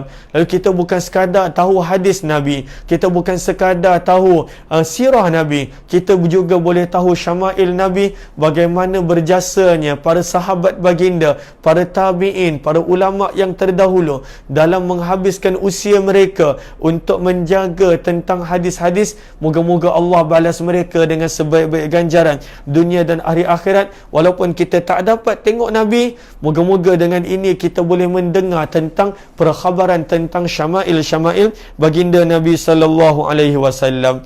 Lalu sebab itulah kata penulis buku, daripada kesungguhan para ulama yang terdahulu yang berjasa untuk bertanya, melihat, mencatat, mempelajari, mengajar serta menjaga agama ini dengan penuh cermat dan teliti, bermula daripada sahabat radhiyallahu anhum dan mereka yang menuruti mereka hingga ke hari ini. Bukan usaha yang mudah. Banyak orang belajar, dia tak nak mengajar. Banyak orang dia tak nak belajar pun. Lalu sebenarnya kita nampak para ulama yang terdahulu sebelum buku ni dibukukan oleh Imam Tirmizi, bagaimana mereka pergi, Imam Tirmizi pun bagaimana pergi belajar ke banyak tempat. Imam Ahmad bin Hanbal, Imam Bukhari. Kejap lagi nanti kalau kita sempat, kita akan terangkan satu perawi yang guru hadisnya sahaja ada 300 orang guru. Imam Bukhari sendiri guru hadisnya ada beratus-ratus orang. Mereka pergi belajar, tak ada istilah rehat, tak ada istilah mereka ni nak bercuti, tak ada istilah, tidak. Para ulama yang terdahulu mereka habiskan usia mereka untuk ilmu. Bila dah belajar, mereka mengajar. Bila dah belajar, mereka mengajar. Bila dah belajar, mereka mengajar. Sebab itulah ilmu ni sampai pada kita. Lalu kalaulah kita pilih kita sekadar nak mendengar, kita tak nak share, kita tak nak kongsi, kita tak nak buat sharing, maka sebenarnya ilmu akan terhenti sampailah sahabat-sahabat sahaja. Lalu sebab itu kongsi. Contohnya, sebab itu saya kongsikan tentang sikit-sikit satu dua hadis Nabi SAW tentang syama'il. Moga-moga dengan itu ada yang baca dan minat untuk mengetahui lebih lanjut. Oleh itu kami tampilkan kepada pembaca yang dirahmati Allah sebuah buku yang telah diberi nama Asy-Syama'il Muhammadiyah, karya Al-Imam Abi Isa Muhammad bin Isa bin Saurah At-Tirmizi. Saya harap para sahabat dah boleh ingat nama beliau. Siapakah nama beliau? Muhammad. Nama ayah beliau Isa. Nama atuk beliau Saurah. Nama kunyah beliau Abu Isa. Lalu kita nak ambil manfaat daripada jasa beliau. Lalu kita nak ingat beliau dan kita doakan beliau dalam doa-doa kita. Lalu ini adalah karya Abi Isa Muhammad bin Isa bin Saurah At-Tirmizi dan disertakan di hujung kitab ini Tatmim Al-Faidah, iaitu melengkapkan pengenalan peribadi baginda. Itu kita nampak di hujung kitab. Buku ini dibahagikan kepada dua bahagian. Bahagian pertama, Asy-Syama'il Muhammadiyah, merupakan sebuah kitab karangan seorang ulama agung masa silam yang mana kita dah baca. Itu adalah syarah-syarahnya di bawah. Antara syarah yang selalu orang guna adalah syarah yang pertama, Al-Mawahib Al-Ladunniyah, karangan Imam Bajuri, yang itu pun saya guna. Dan juga yang kedua, Ashraful Wasail ila Fahmi Syama'il, karangan Imam Ahmad bin Hajar Al-Haythami, yang itu pun saya guna. Lalu inilah dua syarah yang terkenal selain daripada syarah Imam Jalaluddin As-Suyuti dan juga Mulla Ali Qari Al-Hanafi, yang mana mereka pun menulis syarah-syarah. Mulla Ali Qari menulis syarah Jam'ul Wasail, syarah Syama'il, dan juga Imam Suyuti menulis Zahrul Khama'il ala Syama'il. Itu adalah syarah-syarah yang membantukan kita memahami dengan lebih tepat hadis-hadis baginda Nabi sallallahu alaihi wasallam. Lalu kemudian penulis buku memberi penghargaan. Kemudian kita boleh nampak salinan manuskrip Asy-Syama'il Muhammadiyah karya Imam Tirmizi yang masih ada. Kita boleh nampak pada muka surat XXVII. Ini tulisan dahulu. Bagaimana kita nak baca? Qala al-faqih, Al-Hafiz, Al-Imam. Lalu ini adalah kitab dia yang asal. Sekarang ni dah dimudahkan sehingga adanya terjemahan. Lalu ini dia manuskrip yang asal yang ada sehingga kini.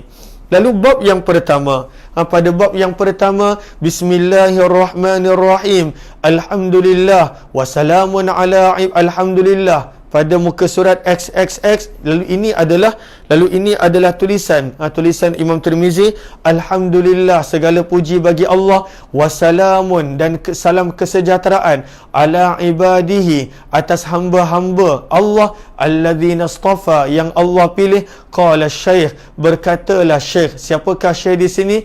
Al-Hafiz Abu Isa Muhammad bin Isa bin Saurah At-Tirmizi. Kita dah baca, ianya boleh dibaca Tirmizi, Tarmizi ataupun Turmizi. Maka bab yang pertama, kata Imam Tirmizi, babu ma jaa fi khalqi Rasulillah sallallahu alaihi wasallam, bab pada menceritakan tentang ciptaan tubuh badan baginda Nabi sallallahu alaihi wasallam. Kita membaca tentang tubuh badan, ada berapakah hadis di dalam bab ini? Ada lebih kurang 14 hadis. Kita boleh nampak ada lebih kurang 14 hadis menceritakan tentang tubuh badan Nabi sallallahu alaihi wasallam. Lalu ada 15 hadis. Minta maaf, 15 hadis, tetapi sebenarnya satu hadis tu matan dia tak disebutkan. Lalu sebab itulah dikira sebagai 14. Maka ada 15 hadis di sini. Maka hadis yang pertama, lalu cara membacanya adalah daripada sudut perawi. Tak semua perawi saya akan terangkan. Bila saya terjemahkan, saya akan membaca rawi a'la, rawi yang paling hujung, iaitu pada sahabat Nabi sallallahu alaihi wasallam. Saya tidak akan membaca guru-guru kepada imam Tirmizi dan sebagainya, kerana kita nak segera dan supaya kita boleh ambil banyak hadis insya-Allah. Hari ini permulaan, sebab itu kita tidak baca begitu banyak, namun bermula esok insya-Allah kita akan baca banyak. Lalu kita nampak di sini hadis yang pertama. Saya akan baca bahasa Arab dahulu. Harap para sahabat boleh bersama, kepada yang ada kitab tahniah untuk bersama. Kepada yang nakkan kitab nanti, boleh tekankan pada ruang komen yang paling atas yang telah dipinkan untuk dapatkan kitab. Ataupun kalaulah tak ada kitab, tak mengapa, saya akan terangkan dengan jelas supaya setiap daripada sahabat-sahabat boleh bersama. Maka hadis yang pertama, wabihi ilaihi qala. Lalu apa maksud wabihi ilaihi yang selalu guru-guru sebut? Wabihi ilaihi maksudnya adalah wabis sanadil muttasili minna ilaihi, dengan sanad yang berterusan daripada saya Umar bin Abdul Aziz sehinggalah kepada Imam Tirmizi. Qala, berkatalah Imam Tirmizi. Lalu itu maksud wabihi ilaihi qala. Maksudnya dengan sanad, saya belajar daripada guru saya ada belajar 2 kali Syama'il Muhammadiyah ketika mana di South Africa, dan juga bersama dengan Ustaz Hazri Hashim Al-Bindani. Maka dengan sanad itu sampaikan kepada Imam Tirmizi. Wabihi ilaihi qala haddatsana Abu Raja Qutaibah bin Sa'id an Malik bin Anas an Rabi'ah bin Abi Abdurrahman an Anas bin Malik radhiyallahu anhu annahu sami'ahu yaqul kana Rasulullah sallallahu alaihi wasallam laysa bil tawilil ba'in wala bil qasir wala bil abyadil amhaq wala bil adam wala bil ja'dil qatad wala bis sabt ba'athahu Allah ta'ala ala ra'si 40 sanah fa aqama bi Makkah 10 sinin wa bil Madinati 10 sinin wa tawaffahu Allah ta'ala ala ra'si 60 sanah wa laysa fi ra'sihi wa lihyatihi 20 sya'ratan bayda sallallahu alaihi wasallam. Maka hadis ini kita nampak perawi-perawinya, banyak perawi-perawi yang berjasa di sini yang mana kita nampak, tetapi kita tak nak terangkan kesemuanya. Namun mereka ini adalah orang-orang yang hebat. Kalaulah kita nampak adanya Qutaibah bin Sa'id yang dikenali sebagai bundar, adanya Rabi'ah bin Abdurrahman yang ada gelarannya dan sebagainya. Lalu di sini nampak perawi yang paling hujung adalah Anas bin Malik, khadam Nabi sallallahu alaihi wasallam. Kata Anas bin Malik radhiyallahu anhu, baginda Rasulullah tidak terlalu tinggi. Baginda Nabi sallallahu alaihi wasallam tidak terlalu tinggi. Yang mana bahasa Arabnya laisa bitawilil ba'in. Saya nak menarik perhatian pada sahabat untuk sama-sama gunakan yang bahasa Arab juga. Gunakan yang bahasa Arab juga supaya kita boleh faham maksud sebenar daripada hadis ni. Kalaulah kita nampak yang bahasa Arab, kata Anas bin Malik, kita nak tumpukan ini sebab perkataan ni akan ulang berkali-kali pada hadis yang lain. Akan ulang berkali-kali. Lalu saya nak mengajak pada sahabat, kenapa para sahabat menggunakan perkataan yang begini? Sebagai contoh, kalaulah kita tengok kepada bahasa Arab dia, kita nak tengok sebab perkataan ni akan ulang berkali-kali. Maka kata Anas bin Malik ketika mana menceritakan tentang ketinggian Nabi, kata Anas bin Malik radhiyallahu ta'ala anhu, bahawa adalah Nabi SAW laisa bitawilil ba'in. Baginda Nabi SAW bukanlah seorang yang tawil tinggi. Al-ba'in maksudnya sangat, bukanlah seorang yang sangat tinggi. Lalu kat situ perhatiannya pada perkataan al-ba'in. Al-ba'in maksudnya sangat, terjemahan dia. Tetapi kalau kita perasan, bila Anas bin Malik menceritakan Nabi tidak pula rendah, kalau kita nampak yang dalam bahasa Arab, wala bil qasir, dan Nabi tidak dekat qasir. Qasir maksudnya rendah. Dekat rendah itu tak ada perkataan ba'in. Adakah para sahabat perasan? Adakah para sahabat perasan poin ni? Dekat perkataan tinggi atau tawil adanya penegasan ba'in. Nabi tidak terlalu tinggi. Tetapi dekat perkataan qasir, rendah, tidak ada perkataan al-ba'in. Tidak ada perkataan al-ba'in. Lalu adakah para sahabat nampak poin Anas bin Malik ini adalah daripada sudut balaghahnya. Kenapa Anas bin Malik menyebutkan Nabi itu tidak at-tawilul ba'in, tetapi untuk al-qasir beliau tidak sebut al-ba'in? Kenapa? Penafian yang Nabi itu tidak terlalu tinggi nak menunjukkan sebenarnya Nabi SAW lebih hampir dan lebih dekat dengan tinggi. Wa kana sallallahu alaihi wasallam, dan adalah Nabi SAW lebih dekat dengan tinggi daripada lebih dekat dengan rendah. Nabi itu sederhana, tetapi Nabi SAW lebih dekat dengan tinggi daripada lebih dekat dengan rendah. Sebab itu untuk tinggi, dia menafikan Nabi itu tak terlalu tinggi. Tetapi di situ adanya ba'in. Tetapi dekat Al-Qasir tidak ada. Kenapa? Sebab sebenarnya, terima kasih kepada yang beri feedback, Kak Laila Umar dan juga sahabat-sahabat yang lain, ahlan-ahlan, Kak Ramlah Umar, moga Allah permudahkan segala urusan. Lalu daripada sini kita nampak bila Anas bin Malik menerangkan dan bila kita faham daripada sudut bahasa Arabnya, maka kita nampak sebenarnya Anas bin Malik nak cuba terangkan yang Nabi SAW ini adalah sederhana. Tetapi bukanlah betul-betul sederhana tengah-tengah, tidak. Nabi ini tidak rendah, maksudnya Nabi langsung tak rendah, tetapi Nabi tidak terlalu tinggi, bermaksud Nabi lebih dekat dengan tinggi. Sebab itulah kita nampak daripada sini, kalau kita nampak Imam Bajuri menyebutkan di sini, apakah pengajaran yang kita boleh nampak? Sebab itulah Imam Baihaqi dan juga Imam Ibnu Asakir serta yang lain menyebutkan di sini, kalaulah Nabi SAW itu berjalan dengan orang yang tinggi, kalau Nabi berjalan dengan orang yang tinggi, maka Nabi akan lebih tinggi daripada mereka. Mukjizat Nabi. Sebab kalaulah Nabi sekadar biasa, tiba-tiba ada sahabat yang tinggi, Nabi nampak rendah, maka itu dah nampak aib. Tidak. Nabi SAW, bila kita sebut Nabi tidak terlalu tinggi, bila Nabi berjalan dengan para sahabat biasa, Nabi tidaklah terlalu tinggi. Tetapi kalaulah Nabi SAW berjalan dengan para sahabat yang tinggi, Nabi tidak nampak rendah. Ini adalah hadis riwayat Baihaqi dan juga Ibnu Asakir, lam yakun yumashihi ahadun illa talah, yang mana dalam riwayat tersebut disebut tidaklah ada orang yang berjalan dengan Nabi SAW kecuali Nabi nampak tinggi sedikit daripada dia, dan tidaklah ada orang yang mana tinggi kecuali bila Nabi berjalan dengan dia, Nabi SAW tidak nampak rendah. Maka poin yang kita nampak daripada sini, Nabi tidak rendah, tetapi Nabi lebih dekat dengan tinggi. Dan kadang-kala bila Nabi berjalan dengan orang tinggi, maka mukjizat untuk Nabi SAW Nabi SAW akan lebih tinggi daripada orang tersebut. Maka ini adalah ketinggian Nabi SAW. Lalu selepas ini dalam syarah disebut, kalaulah kat mana-mana kita jumpa nampak perkataan Nabi itu tengah, Nabi itu sedang ketinggian Nabi, Nabi itu sederhana, maksudnya bukanlah secara literal translation, tidak. Sebab Nabi itu lebih dekat dengan tinggi, Nabi bukan pertengahan. Itu adalah ketinggian Nabi sallallahu alaihi wa ala alihi wa sahbihi wasallam. Seterusnya kata Anas bin Malik, itu ketinggian Nabi, maksudnya Nabi lebih dekat dengan tinggi.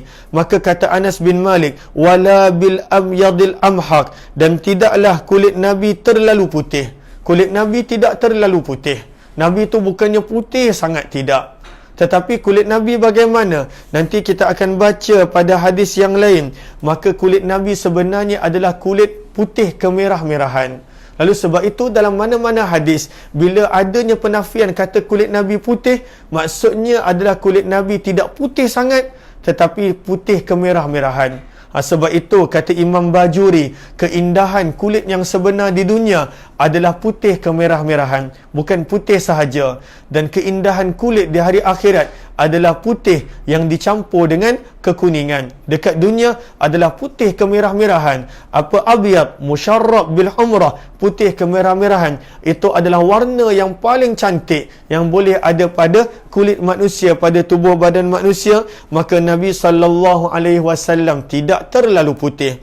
Wala bil adam, dan kulit Nabi tidak terlalu hitam semestinya, sebab Nabi tidak terlalu hitam cuma seperti mana dalam hadis yang lain. Sebab itu Imam Tirmizi kumpulkan dalam satu bab 15 hadis, kerana setiap hadis ini melengkapi satu sama lain. Lalu apakah warna Nabi? Warna kulit Nabi putih kemerah-merahan. Masya Allah, ketinggian Nabi kita dah kenal, warna kulit Nabi kita dah tahu. Itulah Nabi SAW, putih kemerah-merahan.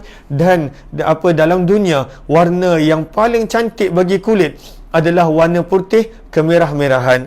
Kemudian apakah lagi tentang Nabi? Kata Anas bin Malik, wala bil ja'dil qatat, dan tidaklah rambut Nabi terlalu kerinting. Lalu di situ dia menafikan yang rambut Nabi tidak terlalu kerinting. Kita boleh nampak perkataan al-ja'd dan juga al-qatat. Maksudnya penafian yang rambut Nabi tidak terlalu kerinting.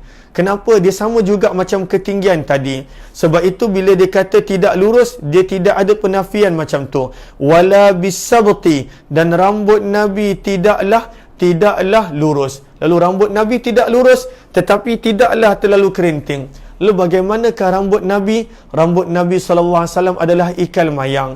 Dia beralun-alun. Rambut Nabi tidak lurus macam orang ajam, tidaklah terlalu kerinting macam kita nampak orang Arab, tetapi rambut Nabi SAW adalah ikal mayang, adanya sedikit kerinting dan juga lurus sallallahu alaihi wasallam. Dan itulah sebenarnya rambut yang sempurna bagi manusia. Maka kata penulis buku, lalu sebab itu pada nombor 1 disebut rambut Rasulullah adalah ikal mayang, beralun-alun tetapi lurus dan tidak kerinting. Seterusnya kata Anas bin Malik menceritakan tentang Nabi. Allah telah mengutuskan baginda menjadi Rasul ketika usia baginda 40 tahun. Ala ra'si, ay fi ra'si, pada usia baginda 40 tahun. Lalu pada usia 40 tahun Nabi menjadi Rasul. Maka baginda Nabi SAW tinggal di Mekah. Muka surat kedua. Baginda tinggal di Mekah selama 10 tahun. Bukankah Nabi tinggal di Mekah 13 tahun? Kita baca nombor 2, maka Nabi SAW tinggal di Mekah 13 tahun memang betul. Tetapi kenapa Anas bin Malik sebut hanya 10 tahun?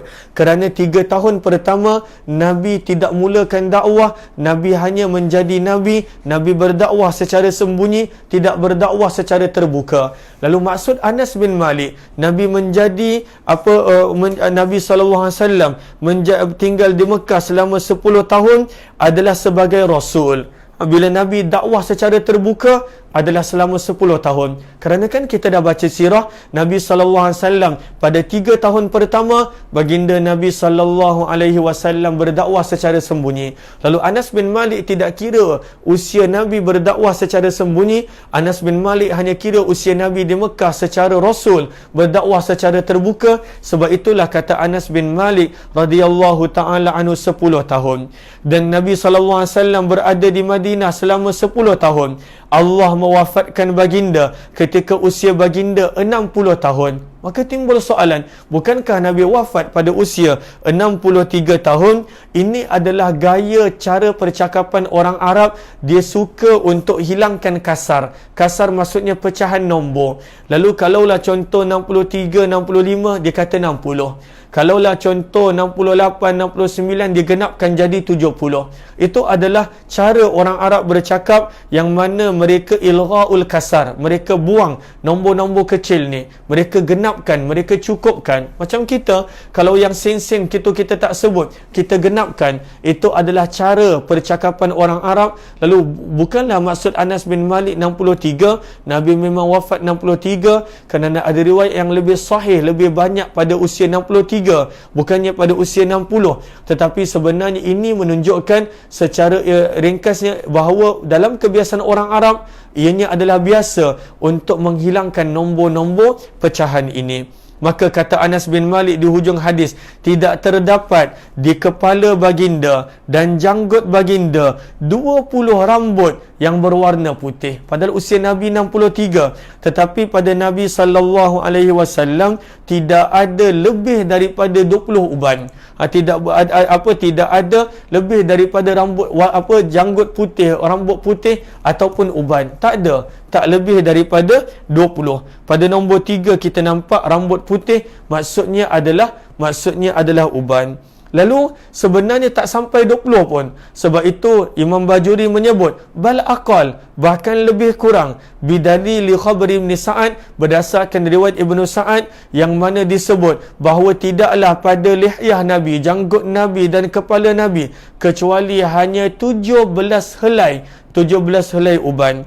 Dan juga Abdullah bin Umar menyebut bahawa kurang daripada 20. Lalu daripada sini kita nampak bahawa sebenarnya uban Nabi, rambut Nabi hanyalah kurang daripada 20 walaupun usia Nabi SAW 63. Kenapa Nabi SAW tidak beruban? Kerana para ulama hadis menyebut supaya orang tak menganggap Nabi SAW itu tua, Nabi SAW itu ada kekurangan. Bukanlah kita kata, para ulama hadis menyebut bukanlah uban itu kekurangan, tidak. Tetapi kadangkala orang yang beruban, maka manusia akan pandang rendah pada dia, maka tak sepatutnya ada perasaan itu untuk Nabi SAW. Sebab itu Nabi SAW tidak beruban, hanya beberapa belas helai. Itu pun digabungkan apa yang ada di janggut dan apa yang ada di rambut baginda Rasulullah SAW. Maka itu hadis yang pertama. Kita belajar tentang ketinggian, kita belajar tentang warna, kita belajar tentang uban, kita belajar tentang tempoh baginda Nabi SAW. Hadis yang kedua, wa bihi ilaihi qala haddatsana Humaid bin Mas'ad al-Basri qala haddatsana Abdul Wahhab al-Thaqafi an Humaid an Anas bin Malik radhiyallahu anhu qala kana Rasulullah sallallahu alaihi wasallam raba'ah. Lalu raba'ah ni kita nak ambil poin dia. Laisa bil-tawil wala bil-qasir, hasan al-jismi wa kana sya'ruhu laisa bija'din wala sabatin, asmar al-lawn idza masya yatakaffa. Maka di sini Imam Tirmizi bawakan riwayat kedua pun daripada Anas bin Malik radhiyallahu taala anhu. Anas bin Malik berkata, baginda Nabi sallallahu alaihi wasallam bertubuh sedang. Lalu di mana-mana kita belajar Nabi bertubuh sedang, bukanlah Nabi tengah-tengah. Ada orang tinggi, ada orang rendah, Nabi tengah-tengah. Tidak. Bila mana-mana dalam hadis kita belajar, sebab itu poin Imam Tirmizi bawakan 15 hadis supaya boleh digabungkan semua riwayat. Lalu di mana-mana kita belajar Nabi itu bertubuh sedang, maksudnya bukanlah secara tepat Nabi itu tengah-tengah, tidak. Bukannya tahdidi, bukannya secara tepat, tetapi takribi anggaran. Kerana Nabi lebih hampir kepada tinggi berbanding dengan hampir kepada rendah sallallahu alaihi wasallam. Sebab itulah Anas bin Malik terangkan apakah maksud rab'ah, apakah maksud pertengahan. Kata Anas bin Malik, baginda tidak terlalu tinggi dan baginda tidak terlalu rendah. Kita tulis lagi sekali dalam bainal qausain, dalam kurungan, namun baginda lebih hampir kepada tinggi. Hasan al-Jisim, kata Anas bin Malik, baginda bertubuh sangat indah. Hasan maksudnya sangat indah, sangat cantik, menunjukkan, kata para ulama hadis yang mensyarahkan hadis ini, bahawa sebenarnya tak ada orang yang ada tubuh badan seperti Nabi, tak ada orang yang ada jasad seperti Nabi. Nabi SAW itu sempurna. Sebab itu kata Anas bin Malik, apa yang aku nak ceritakan kepada kamu wahai para tabi'in tentang Nabi, Nabi SAW itu adalah Hasan al-Jisim. Tak ada orang yang seperti Nabi, indahnya, cantiknya, sempurnanya tubuh badan baginda Nabi sallallahu alaihi wasallam. Sebab itu disebutkan di sini, wabil jumlah, secara ringkasnya yang dimaksudkan dengan indahnya tubuh badan Nabi, bahawa semuanya sempurna, daripada tulang Nabi, daripada ketinggian Nabi, daripada apa yang ada pada badan Nabi, semuanya sempurna sallallahu alaihi wasallam. Kemudian kata Anas bin Malik tentang rambut Nabi, yang ni kita dah belajar, rambut baginda tidak terlalu kerinting dan tidak terlalu lurus, namun adalah pertengahan daripada keduanya. Itulah rambut ikal. Kulit baginda putih kemerahan. Lalu asmar sebenarnya terjemahannya adalah kuning, ataupun warna kulit kita perang. Asmar itu terjemah asal asmar, tetapi disebutkan di sini bila para sahabat masukkan asmar, maksudnya kulit Nabi tidak terlalu putih. Lalu apakah warna kulit Nabi kalaulah tidak terlalu putih? Itulah putih kemerahan. Sebab itu dalam terjemah diterjemahkan sebagai putih kemerahan. Lalu itu warna yang paling indah yang boleh ada pada kulit manusia apabila baginda berjalan. Lalu di sini kita belajar tambahan, kenapa Imam Tirmizi bawa hadis ni? Sebab dalam hadis ini ada tambahan yang tak ada pada hadis pertama. Apakah tambahan dia? Cara Nabi SAW berjalan. Bagaimanakah cara Nabi SAW berjalan? Maka disebut idza masya, apabila Nabi SAW berjalan. Anas bin Malik menerangkan, yatakaffa'u, Nabi SAW berjalan sedikit condong ke hadapan. Apakah maksud dia? Nombor 4, menunjukkan bahawa baginda berjalan dengan segera. Nabi taklah berjalan dengan orang yang tak ada masa depan, lemah semangat. Nabi juga tak adalah berjalan dengan orang yang sombong, menghentak kaki. Nabi juga tak ada berjalan dengan menyerit kaki.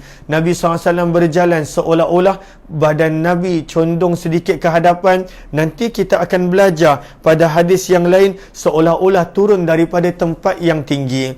Lalu yatakaffa'u diterangkan, Nabi berjalan maksudnya mengangkat kaki cepat dan seolah-olah condong ke hadapan. Macam orang turun daripada tempat yang tinggi, dia turun dengan cepat. Mana ada orang turun daripada tempat yang tinggi selangkah, tidak. Lalu itu kita akan lebih jelas bila kita baca hadis yang lain. Sallallahu alaihi wasallam. Lalu pada sahabat yang ada buku, catat setiap poin apa yang kita terangkan di sini, dan kemudian kepada yang tak ada buku, boleh sahaja untuk tekan pada link yang diberi ikut kalaulah nak, dan kalaulah tidak maka boleh dengar dengan teliti, boleh catat pada nota. Moga dengan ini kita dapat menghayati akan baginda Nabi sallallahu alaihi wasallam.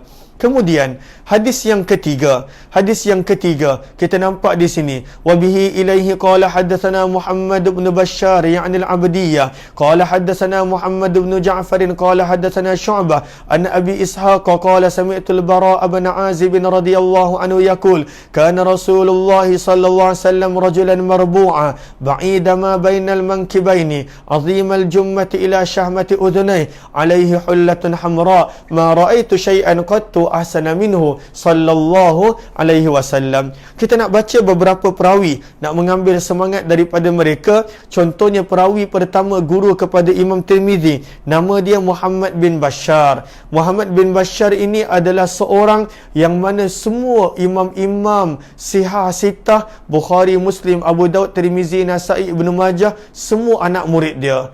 Bahkan Abu Daud pernah menyebut, kata Imam Abu Daud, katabtu anhu 50,000 hadis, aku tulis daripada Muhammad bin Bashar 50,000 hadis. seorang yang sangat hebat, dikenali sebagai bundar. Bundar dalam bahasa dia maksudnya akan pasar ilmu ataupun gedung ilmu, suqul ilm. Lalu sebab itu dikenali sebagai bundar kerana maksud bundar dalam bahasa dia bukan orang Arab, dikenali sebagai suqul ilm, gedung ilmu. Lalu Imam Abu Daud kata, aku belajar dengan dia 50,000 hadis, dan dia adalah guru kepada Syekhul A'immati Sittah, ke-6 ulama-ulama hadis yang terkenal, Bukhari, Muslim, Abu Daud, Tirmizi, Nasa'i dan juga Ibnu Majah. Kemudian kita nampak dalam perawi juga adalah Syu'bah. Syu'bah ni seorang yang hebat. Imam Syafi'i pun puji, kalaulah bukan kerana Syu'bah, penduduk Basrah takkan kenal hadis. Imam Syafi'i puji Syu'bah, dan dia juga antara gelaran dia adalah Amirul Mukminin fil hadis. Amirul Mukminin, khalifah dalam bidang hadis. Gelaran itu juga adalah gelaran Imam Bukhari dan juga adalah gelaran Syu'bah bin Hajjaj rahimahullahu ta'ala.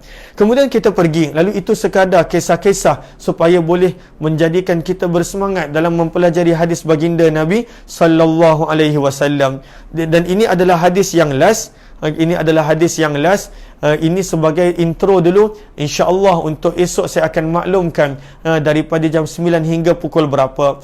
Lalu daripada sini kita nampak apa kata Bara' bin Azib. Kata Bara' bin Azib, ketika mana kata Bara' bin Azib, Abu Ishaq berkata, aku mendengar Bara' bin Azib sahabat Nabi radhiyallahu anhu berkata, baginda Nabi sallallahu alaihi wasallam merupakan seorang yang bertubuh sedang. Lalu dalam bahasa Arabnya ada perkataan rajul. Kalau kita nampak dalam bahasa Arab adanya rajul, gariskan rajul, tulis di situ. Sebahagian para ulama hadis tidak bersetuju rajul di sini maksudnya seorang lelaki, sebab para sahabat tak pernah panggil Nabi dengan gelaran rajul. Adabnya mereka dengan Nabi, ta'adduban ma'an Nabi.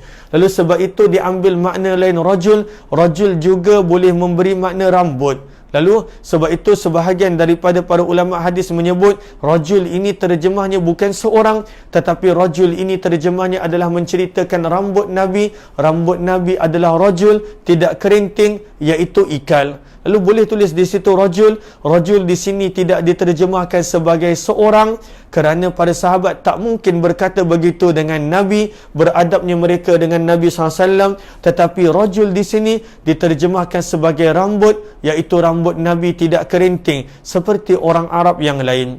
Marbu'an kita dah sebut. Marbu'an sama dengan hadis sebelum ini, maksudnya rab'ah. Apa maksud dia? Sedang. Nabi bertubuh sedang. Lalu tulis supaya kita tak lupa dalam kurungan, sedang namun lebih hampir kepada tinggi. Lalu Nabi itu bukan sedang tengah-tengah, ada orang lebih tinggi daripada Nabi, lebih rendah, tidak. Nabi itu ketinggian Nabi lebih hampir kepada tinggi daripada hampirnya kepada rendah. Lalu sebab itu kita dah belajar hadis yang pertama, supaya bila kita belajar semua hadis-hadis tentang Nabi itu sederhana. Nabi itu bukan sedang ketinggian Nabi. Nabi itu ketinggiannya lebih hampir kepada tinggi sallallahu alaihi wasallam. Seterusnya kata Bara' bin Azib, ba'ida ma bainal bankibai. Nabi sallallahu alaihi wasallam seorang jauh di antara kedua bahunya, menunjukkan otot-otot Nabi, tulang-tulang Nabi besar. Nabi sallallahu alaihi wasallam punya bahu adalah bahu yang bidang, yang lebar sallallahu alaihi wasallam. Maka seterusnya disebutkan di sini azimal jummah, rambut Nabi sallallahu alaihi wasallam itu lebat sehingga hujungnya menutupi kedua-dua telinga baginda. Nabi sallallahu alaihi wasallam ketika para sahabat menceritakan tentang rambut Nabi, ada ketiga-tiga lafaz, adanya jummah, adanya wafrah, adanya limah. Selalunya jummah adalah rambut yang mana sampai kepada bahu, panjang sampai ke bahu. Nabi pernah ada rambut sampai ke bahu. Kadangkala bila Nabi potong, maka ada sampai telinga dipanggil wafrah, dan kadangkala lebih sedikit daripada telinga dipanggil limah. Lalu ini tiga yang kita akan baca berkali-kali tentang rambut Nabi: jummah, wafrah dan juga limah. Jummah, wafrah dan juga limah. Lalu kadangkala rambut Nabi panjang, kadangkala rambut Nabi sallallahu alaihi wasallam bila dipotong menjadi pendek. Apabila baginda memakai pakaian berwarna merah, lalu daripada sini kita nampak tidak ada masalah memakai warna merah, kecualilah pada sesuatu tempat itu yang pakai warna merah adalah orang yang tak baik, orang yang fasik, maka barulah pada waktu itu tak patut mencontohi.